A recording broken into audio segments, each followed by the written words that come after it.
Hey, this is Marco, and in this video I'm going to show you how to change OBS recording format to MOV. But before I begin with this video, if you are interested in Shopify, you can get it for only $1 your first month if you use the link in the description. So basically, what you have to do is go to File, and from File you want to go to Settings. Now that you are in Settings, you want to navigate to Output, so it's right over here, the Output section.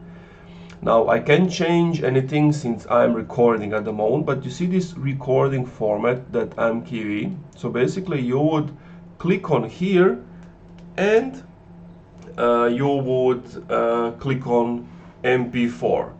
And now every time you record anything in OBS, it's automatically going to be saved in MP4, and you don't have to worry about it being in the MOV format style. And that's it. Thank you for watching this video. If you enjoyed, leave a like, comment, subscribe. If you're still having some issues, let me know what is the problem in the comments down below.